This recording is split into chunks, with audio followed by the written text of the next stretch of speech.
Caríssimos irmãos e irmãs, estamos celebrando o Domingo de Ramos e da Paixão de Nosso Senhor.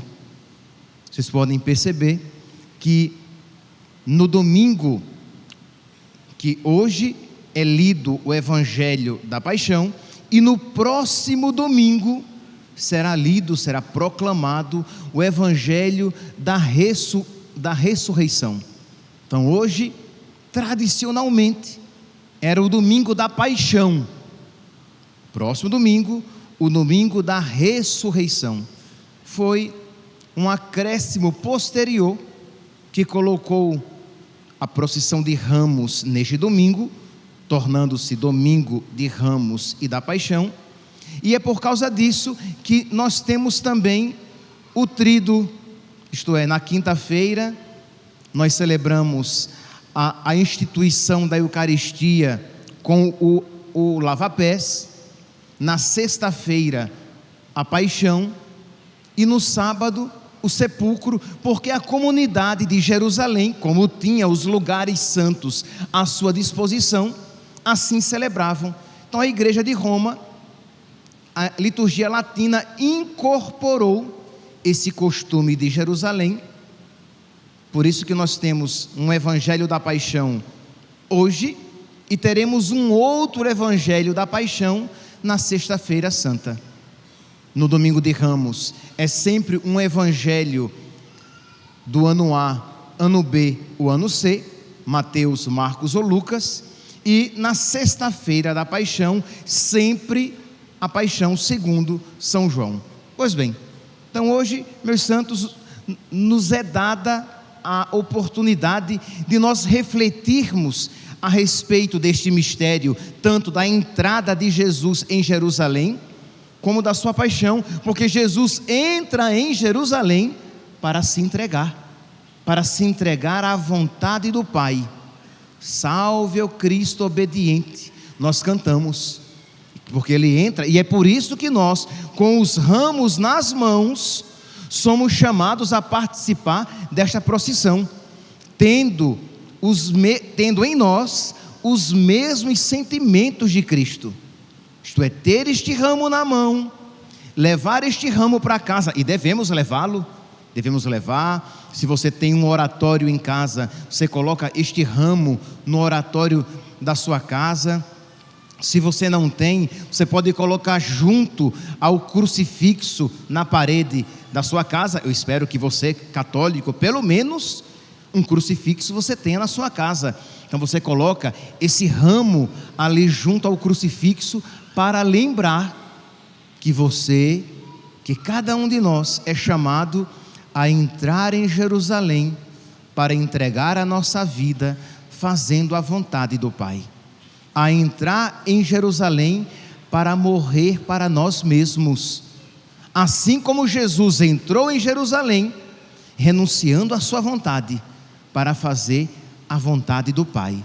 Eis aquela palavra que o autor da carta aos Hebreus coloca nos lábios de Jesus, por ocasião da sua concepção, quando ele foi concebido no seio virginal de Maria, aquela palavra: eis que venho fazer com prazer a vossa vontade, Senhor, começa mais do que nunca agora a se realizar. Ele entra em Jerusalém para fazer com prazer a vontade de Deus, e ele é crucificado porque ele quer fazer em tudo a vontade de Deus. Por isso ele morre, ele nos ama morrendo na cruz, e ele nos ama até o fim. Pois bem, então hoje, se não fisicamente, porque os crucifixos e as imagens estão velados, espiritualmente nós somos chamados a contemplar a cruz de Cristo. Podemos contemplar a cruz de Cristo dentro do nosso coração.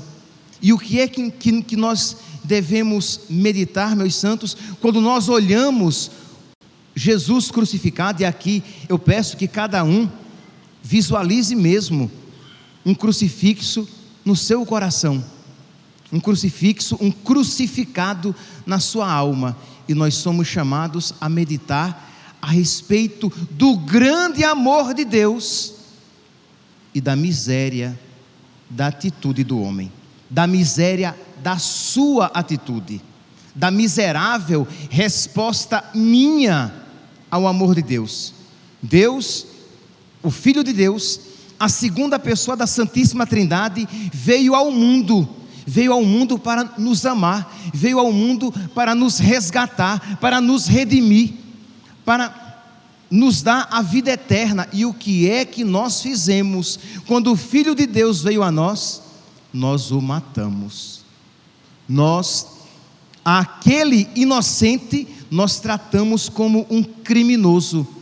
Aquele que é sumamente digno de amor, nós tratamos com desprezo. Nós ouvimos aqui em toda a liturgia da palavra de hoje, como é que o Filho de Deus, como é que o amor, como é que aquele que vem para nos fazer o bem, como é que nós o tratamos. E aqui é importante que nós nos recordemos que as atitudes históricas daqueles que lhe fizeram o mal são uma representação daquilo que acontece espiritualmente quando nós pecamos. Quando nós pecamos com a inveja, a preguiça, a luxúria, isto é, o uso desregrado das nossas faculdades sexuais, isto é, a inveja, a luxúria, a preguiça, a calúnia, o orgulho, a vaidade. Quando nós cometemos esses pecados, e sabemos que se não cometemos todos, infelizmente, alguns, e não poucos, cometemos, nós repetimos estas mesmas atitudes que nós vemos com tanta crueza e realidade. Nós ouvimos aqui na primeira leitura de hoje, retirada do profeta Isaías, que diz assim, que Jesus Cristo fala aqui a respeito do servo sofredor, que é uma figura de Jesus Cristo. Então diz então que este servo sofredor, ele ofereceu as costas para que lhe batessem, e a face para que lhe arrancassem a barba. Ele não desviou o rosto de bofetões e cusparadas. Este servo sofredor, ele é a imagem de Jesus que recebeu. Imagine, meus santos, é porque infelizmente nós estamos tão acostumados que não nos admiramos com o amor de nosso Senhor, com a paciência de Deus. Deus que poderia nos fulminar com um olhar, e que olha para nós com brandura, com mansidão, com amor, e com amor misericordioso. Nós batemos no seu rosto, nós batemos com a cana na sua cabeça, nós cuspimos a sua face, porque aqui, repito, não fique dizendo, foram os soldados do templo, foram os soldados romanos que fizeram isso. Não, meus santos, não apenas eles, mas nós também isso fazemos. Então, bofetões, cusparadas, pancadas em sua cabeça, coroado com espinhos, foi assim que o Filho de Deus foi tratado. E nós precisamos contemplar esta realidade para que vejamos o grande amor de Deus, para que vejamos que nós não merecemos a misericórdia de Deus, e que não obstante, Ele não a concedeu a nós. Embora nós não mereçamos o amor misericordioso de Deus, nós merecemos o inferno, nós merecemos castigo, e Ele misericordiosamente nos amou. Não é que Ele amou aqueles que não fizeram coisas boas, Ele amou aqueles que não só não fizeram coisas boas, mas que fizeram coisas más, que lhe bateram na face, que lhe arrancaram a barba, que lhe bateram nas costas, que lhe coroaram de espinhos, que bateram com a cana na sua cabeça, ao ponto do profeta Isaías, falando a respeito do servo sofredor, mas misticamente a respeito de Cristo. O profeta Isaías fala lá no capítulo 52, no versículo 14, que ele estava tão feio, tão deformado, que nenhum homem parecia. Ele estava tão desfigurado, que parecia qualquer coisa, menos um homem. Hematomas, os olhos inchados, o nariz quebrado, os lábios cortados. Ele estava deformado, que parecia um bicho e não um homem.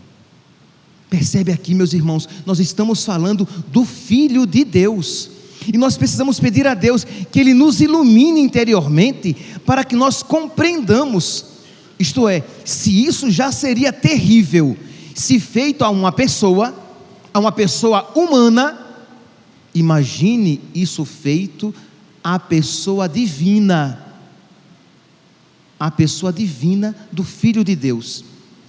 E imagine, não apenas isso feito a Deus, imagine, isso já seria uma ofensa tremenda, se feita a um Deus indiferente, mas isso foi feito a um Deus amoroso, a um Deus que veio para nos dar graças, e nós lhe retribuímos com toda maldade, injúria e crueldade.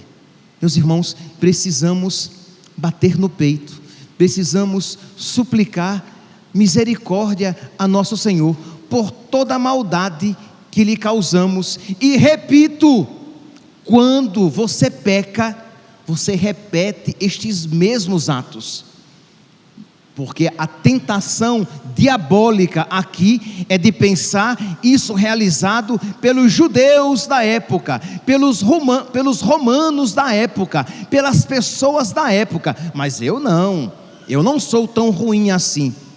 Nós somos responsáveis por todos esses pecados. Nós zombamos do Filho de Deus. Nós não apenas lhe fomos cruéis, mas fomos zombeteiros. O salmo de hoje, retirado do Salmo 21, o trecho retirado do Salmo 21, diz aqui: riem de mim todos aqueles que me veem, torcem os lábios, fazem, em nordestinês se fala de munganga, faz eu perdi o gesto que se usa, mas torcem a cara, fazem um gesto de desprezo. Riem de mim todos aqueles que me veem, torcem os lábios e sacodem a cabeça. Ao Senhor se confiou, Ele o salve, se é verdade que Ele o ama. Isto é, esse desprezo, esta zombaria com o Filho de Deus.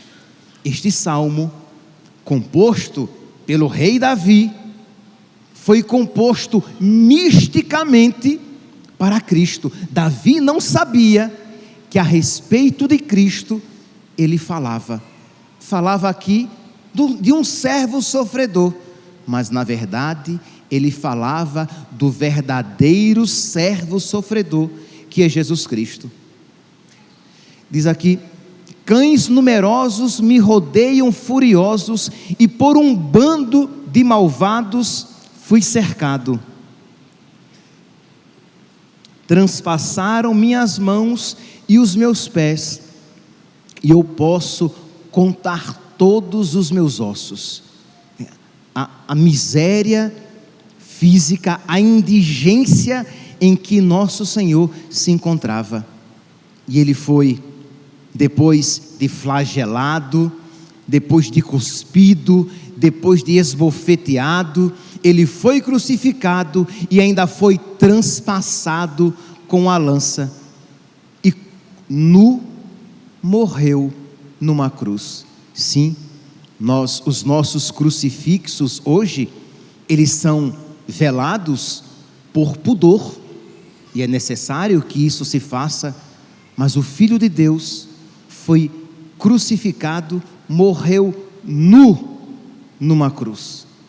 Vejamos aqui, meus irmãos, a extrema maldade, e nosso Senhor, que isso sofreu por todos nós, sofreu por aqueles que lhe faziam no tempo, e sofreu por todos nós, porque em todos e em cada um ele pensava, porque ele é o Filho de Deus, que assumiu a nossa humanidade.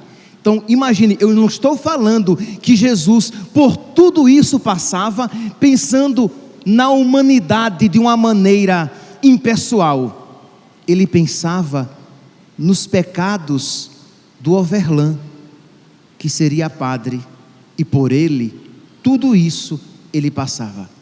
Ele pensava em cada um, pronunciando o nome de cada um, tendo em mente, na sua mente humana, né, mas assumida pela divindade, por visão beatífica, ele via todos e cada um de nós, e por todos e cada um de nós, ele pensava quando os nossos pecados, nele aquilo faziam.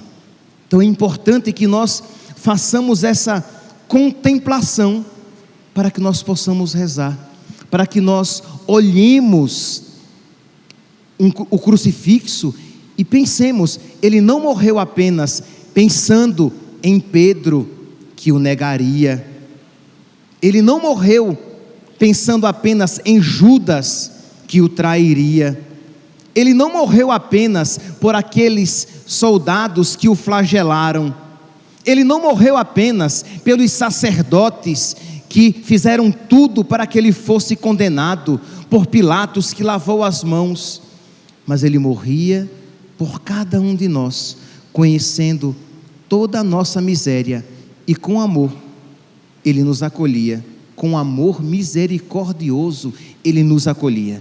Então, meus irmãos, nós então iniciamos esta grande semana, a maior semana, não cronologicamente, mas no sentido de dignidade, a semana mais importante dos cristãos. Nós iniciamos olhando para Jesus crucificado, mas iniciamos olhando para o amor generoso de Jesus crucificado. Naquele Cristo, em Jesus Cristo crucificado, estavam todos os pecados da humanidade, todos os pecados, o pecado de Pedro, o pecado de Judas, o pecado de Adão, o primeiro pecado de Adão e Eva, o pecado de Caim, que matou o seu irmão Abel, o pecado dos irmãos de José, que o entregaram, que o venderam como escravo,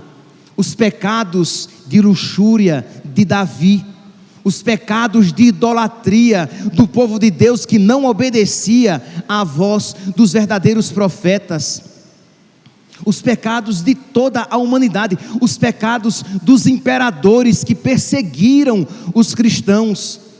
Ali, naquele Cristo crucificado, pendiam, estavam cumulados, colocados todos esses pecados, os pecados dos cristãos frouxos, que foram infiéis a nosso Senhor no decorrer da história, dos cristãos preguiçosos, não apenas de Pedro e dos outros discípulos que não quiseram vigiar uma hora com ele, mas os nossos pecados de preguiça, de indiferença. Olha aqui a sua vida tão pouco generosa a Deus na oração, com quanta preguiça você tem feito as suas orações, com quanta indiferença você tem tratado Deus na sua vida. Você vem hoje à missa de Ramos e da Paixão e já pensando, nossa, a missa vai ser cumprida. Preguiçoso, preguiçosa, você não tem nem vergonha de pensar isso. No dia em que nós olhamos para Deus, que por nós morreu, você está preocupado, preocupada com o seu tempo, com o calor que você vai sentir. Veja toda a sua história de maldade, toda a revolta contra Deus, naquele homem crucificado, no Filho de Deus, feito homem, crucificado, pesavam todos esses pecados, toda a revolta de tantos cristãos que no decorrer da história não querem se submeter a Deus, não querem viver todos os mandamentos de Deus, querem escolher que mandamentos viver, porque afinal de contas, Deus é muito exigente, enquanto não veem como exigente foi Deus em nos amar. Ele nos amou e nos amou até o fim, e Ele assumiu toda a maldade do mundo. Ele é o Cordeiro de Deus, que carrega os pecados do mundo. O significado é este, quando João Batista disse: eis o Cordeiro de Deus que tira o pecado do mundo, que tira carregando todo o pecado do mundo, e isso se manifesta com toda a clareza e crueza em Jesus Cristo crucificado. Toda a revolta contra Deus, naquilo que Jesus sabia que iria acontecer, como tem acontecido nos tempos atuais, uma revolta contra Deus dos homens que não mais querem ser homens, que pensam poder ser o que quiserem. Eu posso ser mulher, eu posso não ser uma coisa nem outra, ou eu posso ser uma coisa hoje e uma outra amanhã. Eu posso ser o que eu quiser. Sereis como deuses, e quero que todos se submetam à minha vontade, aos meus quereres, que todos aceitem aquilo que eu digo como bom, que seja bom, ou aquilo que eu digo que é mal, e que todos digam que é mal. Esse desejo de ser Deus contra Deus, essa revolta contra os mandamentos de Deus. Deus de tudo isso sabia, Jesus de tudo isso sabia, e por todos esses Ele morria, por todos aqueles que gritam pelo direito de matar seus filhos em suas barrigas. Que direito mais honesto, hein? Ironia, tá? Que direito mais honesto de poder matar uma criança na barriga, o direito de abortar, o direito de ensinar as crianças a serem gays. Como? Sim, meus santos, eu estou repetindo apenas o que está acontecendo no mundo. Nesta semana passada, por exemplo, o Capitólio foi invadido por ativistas que gritavam pelo direito de crianças gays, porque uma lei tinha sido aprovada dizendo que isso não pode ser ensinado nas escolas. Os ativistas então invadiram gritando: nós queremos ter o direito de ensinar a todos, que todos podem ser o que quiserem. E esta revolta que vai crescendo cada vez mais, e toda esta maldade ali na cruz pendia. Jesus assumia tudo isso, aceitava tudo isso para nos salvar, desde que nós o aceitemos. A salvação é oferecida, cabe a nós acolhê-la ou não. Pois bem, meus santos, nós vemos em Cristo toda esta realidade, isto é, de Deus que vem e que nos ama, Deus que vem e que nos redime. Ali na cruz toda esta redenção acontece, e acontece na cruz. Isto é, nós temos a tendência de olhar para a cruz como se fosse o fracasso, como se fosse a derrota. Não, ali na cruz, onde todo pecado é posto, ali na cruz, onde toda maldade se descarrega sobre nosso Senhor, ali Jesus tudo isso acolhe e tudo isso vence. Ali se dá a vitória. A vitória não se dá na ressurreição. A ressurreição é apenas a manifestação histórica daquilo que acontece na cruz. A vitória acontece em Jesus crucificado. Não obstante, o bobo do diabo, porque ele é bobo, sábio é Deus, Pense que matando o Filho de Deus, ele tinha vencido, mas Jesus Cristo, morrendo por amor, ele cura toda a desobediência de Adão, ele cura toda a maldade de Caim, ele cura toda a inveja dos irmãos de José, ele cura toda a luxúria de Davi, ele cura toda a idolatria do povo de Israel desobediente aos profetas, ele cura toda a revolta da humanidade, aceitando a vontade de Deus. Ali acontece a vitória, e é por isso que nós cantamos: vitória, tu reinarás, ó cruz, tu nos salvarás. Não é assim que nós cantamos?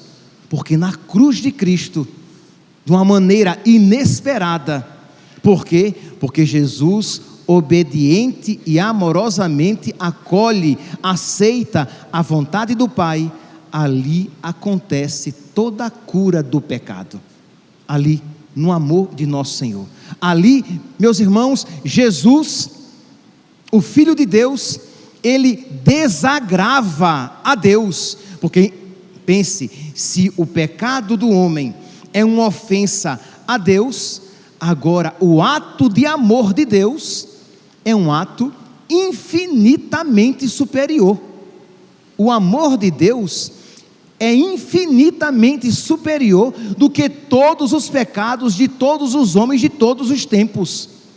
Se nós pudéssemos aqui imaginar uma balança com dois pratos, sabe, aquelas balanças antigas, e se nós puséssemos em um prato da balança todos os pecados da humanidade, todos estes aqui eu me referi: o pecado de Adão e Eva, o pecado de Caim, o pecado dos irmãos de José, o pecado de Davi, todos os outros pecados, os pecados de Hitler, os pecados de Mao Tse Tung, de todos os comunistas da história, tudo aquilo, o pecado de todas as abortistas e de todos aqueles que promovem o aborto, toda a revolta neste mundo, se nós puséssemos num prato e noutro prato nós puséssemos o amor de Deus pesaria infinitamente mais, porque é o amor de uma pessoa divina, mas não apenas o amor de uma pessoa divina, mas é o amor de uma pessoa divina que nos ama com o coração humano. Se o pecado entrou no mundo por uma desobediência de um homem, de um ser humano, a redenção entra no mundo por um outro homem, por um outro ser humano.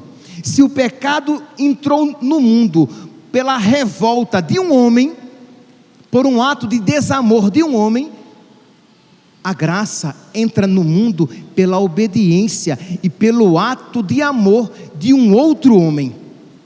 Percebe que o desagravo, ele é perfeito, porque não só feito por uma pessoa divina, mas também que ama a Deus e a Deus obedece perfeitamente com um coração humano. Meus irmãos, nós estamos celebrando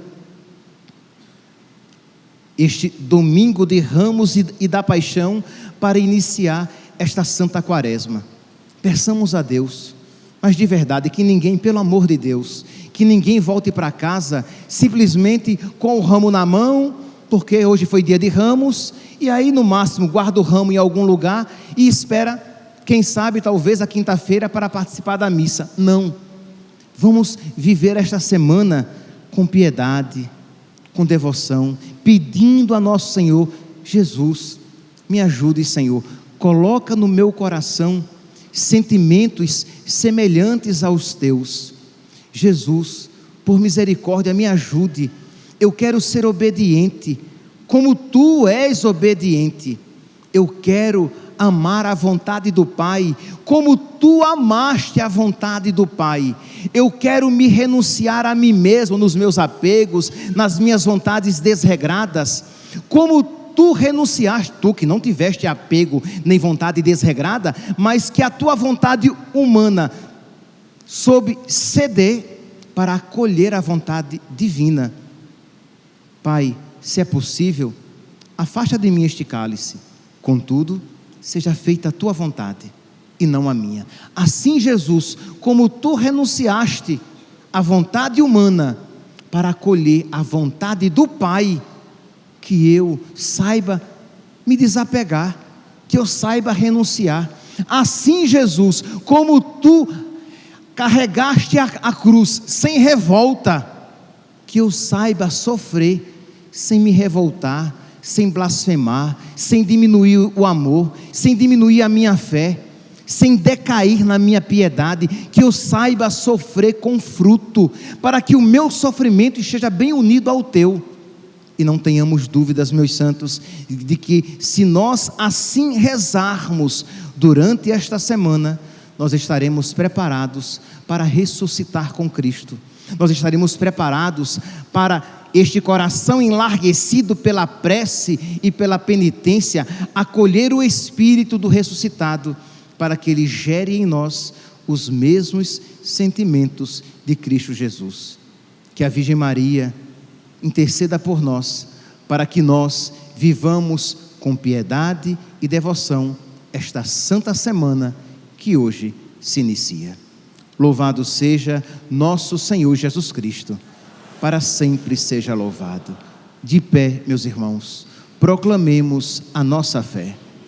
Creio em Deus Pai Todo-Poderoso,